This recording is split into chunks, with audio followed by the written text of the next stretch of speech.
اعوذ باللہ من الشیطان الرجیم بسم اللہ الرحمن الرحیم نحمدہ ونصلی علی رسول الکریم۔ محترم ناظرین و سامعین کرام، السلام علیکم ورحمۃ اللہ وبرکاتہ۔ اس سے پہلے گزشتہ ہفتے ہم نے اسلام کے لفظی و معنوی اظہاریہ یا بیانیہ یا اس کا مفہوم بیان کیا تھا کہ اسلام کا مطلب کیا ہے، مفہوم کیا ہے، اس کا معنی کیا ہے، اس کے معنی کے تقاضے کیا ہے۔ پہلا حصہ تھا، آج اس عنوان پر دوسرا حصہ یا دوسرا پروگرام یا دوسری قسط پیش کیا جا رہا ہے۔ اس سے پہلے ہم نے اسلام کے 11 مفہوم بیان کیے تھے۔ آج ہم 12واں مفہوم سے شروع کرتے ہیں۔ اسلام کا 12واں مفہوم یعنی ایک مفہوم میں اسلام اور الاسلام اور اسلام کا لفظ عرب معاشرے میں قومی ترانے یا قومی نظموں اور قومی گیتوں کے وغیرہ کے لیے بھی استعمال ہوتا ہے، اور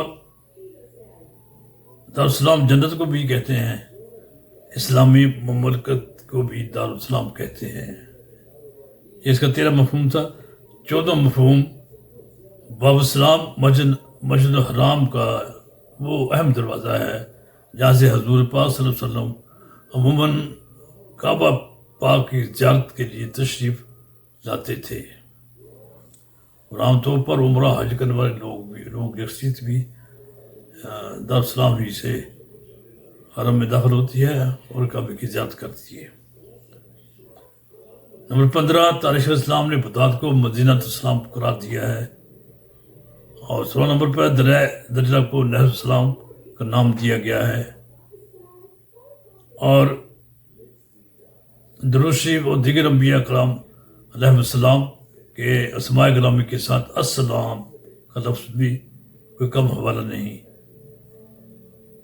18 نمبر پہ یہ گزارش ہے کہ مسلمانوں کا آپس میں میل جول کے وقت السلام علیکم ورحمۃ اللہ وبرکاتہ کہنا اور اس کا جواب وعلیکم السلام ورحمۃ اللہ وبرکاتہ کہنا ایک دوسرے کے لیے باہمی محبت و اخوت کا اظہار ہونے کے ساتھ ساتھ مسرت شادمانی اور سلامتی کی تمنا کا کرنا روز کا معمول ہے۔ یہ بہت اہم اسلامی معاشرے کا ایک قدر ہے، بہت اہم، اس کو فروغ دینا چاہیے۔ دوسروں کو پیچھے لا کر اپنی اس قدر کو چھوڑنا نہیں چاہیے۔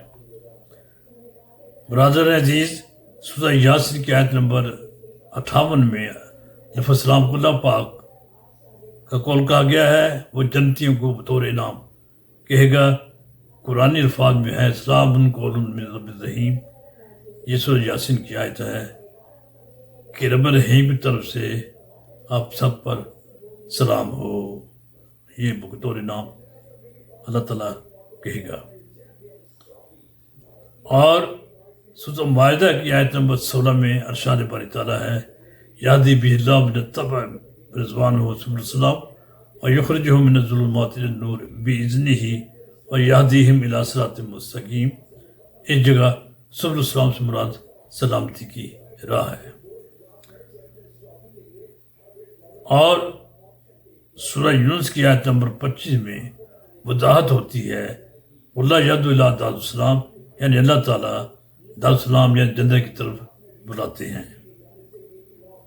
اور سورہ رات کی آیت نمبر 24 میں حقیقت باشگاف ہوتی ہے سلام علیکم بما صبرتم فنعم الدار فنعم عقب الدار۔ سلام علیکم بما صبرتم فنعم عقب الدار۔ حدیث شریف میں ہے کہ نبی اکرم صلی اللہ علیہ وسلم ہر سال کے آغاز پر شہداء کی قبروں پر تشریف لے جاتے اور یہ آیت تلاوت فرماتے۔ اس آیت میں اللہ تعالیٰ کی راہ میں مصیبتیں برداشت کرنے والے اور جہاد کرنے والوں کا ذکر ہے۔ برادر عزیز، اب تک لفظ اسلام کے معنوی بیانی پر گفتگو ہوئی۔ ہم اس سے اگلے پروگرام میں انشاءاللہ اسلام کے مقصود پر گفتگو کریں گے کہ وہ اپنے پیروکاروں سے کس کس امر کا تقاضا کرتا ہے، اور یہ کہ بطور مسلمان ہم نے اسلام کا اصل مقصود و منشا کو کہاں تک نبھایا ہے یا نبھانے کی کوشش کرتے ہیں یا کوشش کرنی چاہیے، اور وہ کوشش کس طرح کرنی چاہیے، اور ہم کس طرح منزل موعود و مقصود کو پانے کی کوشش کر سکتے ہیں، اس کی طرف اشارہ کیا جائے گا۔ دعا ہے کہ اللہ تعالی ہم سب سے راضی رہے، ہمیں اپنے حفظ و امان میں رکھے، ہمیں خاتم الانبیاء حضرت محمد مصطفیٰ صلی اللہ علیہ وسلم کا صحیح پیروکار بنائے، آمین یا رب العالمین۔ والسلام علیکم ورحمۃ اللہ وبرکاتہ۔